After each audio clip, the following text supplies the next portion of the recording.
Welcome, everyone, to Shared Story, where we believe everybody has a story and someone who needs to hear it. And today, I want to share a story um, that my co host, from a book that my co host, I want to give a shout out to Joe House, the artist, Creative Joe, for all the photography in this book. And shout out to Todd Sivens for helping me publish my first book. It was always a goal of mine.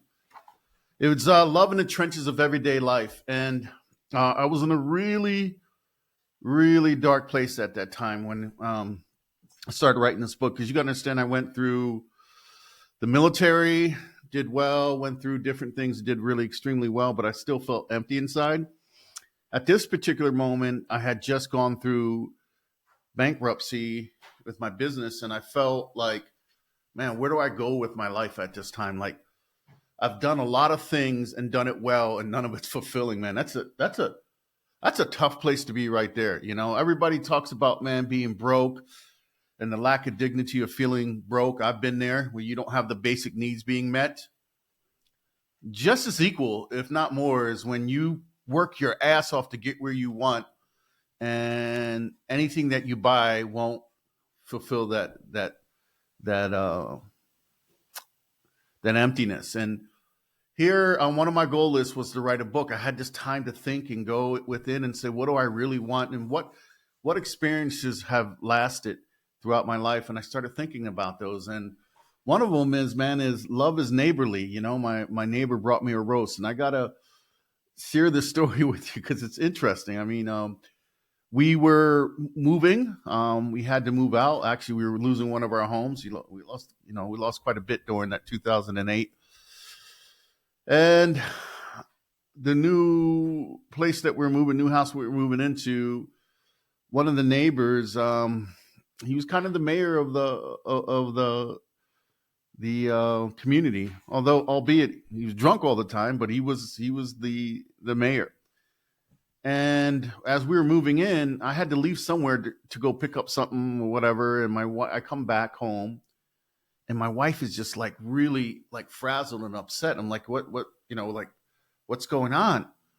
And she said, hey, the neighbor just told me if we don't shut our fucking dogs up, he's going to fucking shoot them and kill them, blah, blah, blah. And I was like, what?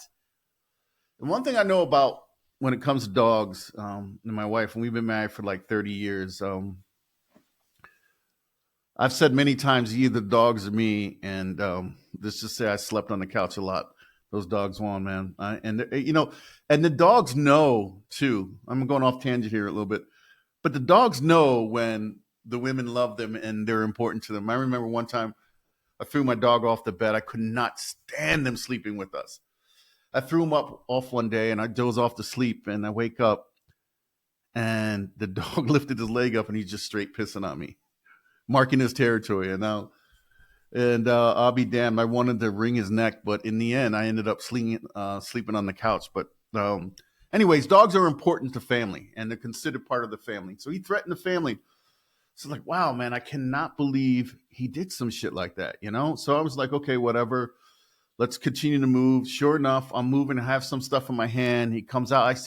He said, I said to shut them fucking dogs up before I killed them. And literally, I have the stuff in my hands, and I put the stuff down. And before I go there, I want to say shout out to Daniel Coleman, Emotional Intelligence. I read that book several times.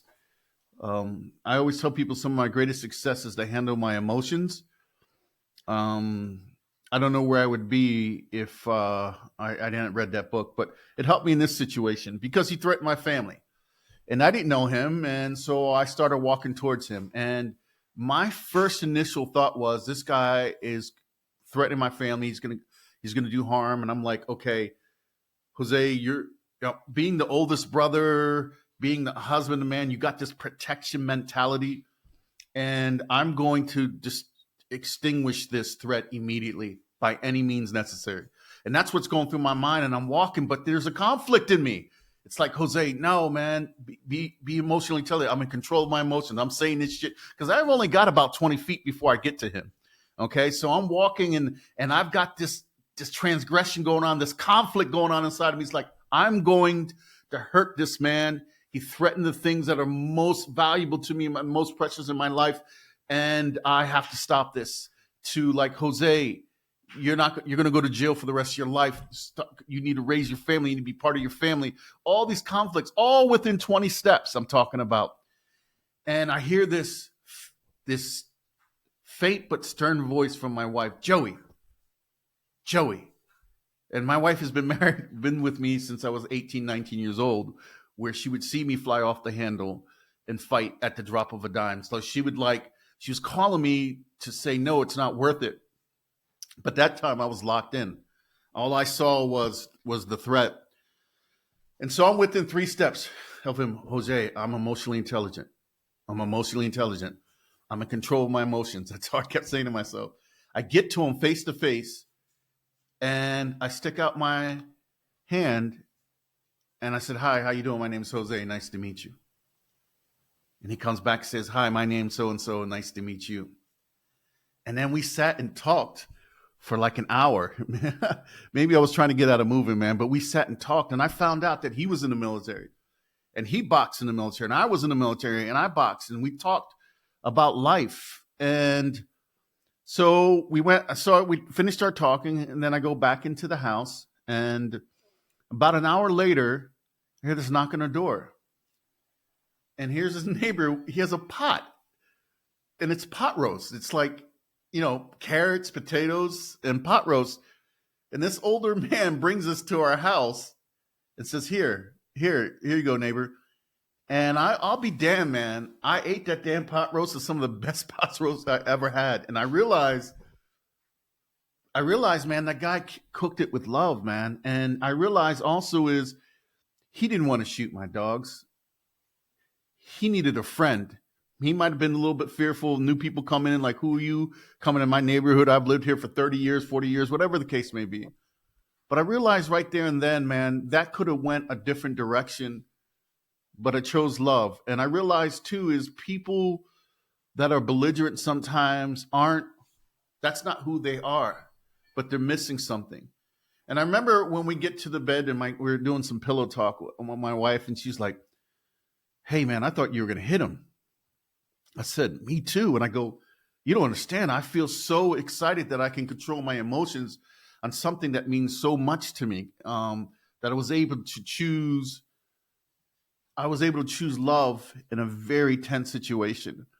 And I hate to admit it, I don't do it a lot. I should do it a lot more, but that gave me hope that I can choose love no matter how much hate is going wrong and how much anger is going on. And that love always prevails, man. And that was the title of the story, is Love is Neighborly.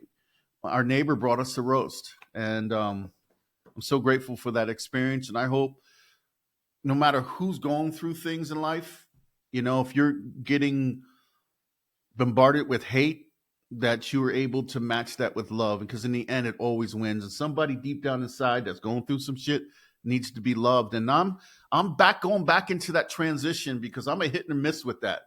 Man, you do something piss me off, I'm gonna match that with the same energy. At the end, though, what we really want as human beings, all of us want to be loved unconditionally. And it was the best pot roast ever. Thank you.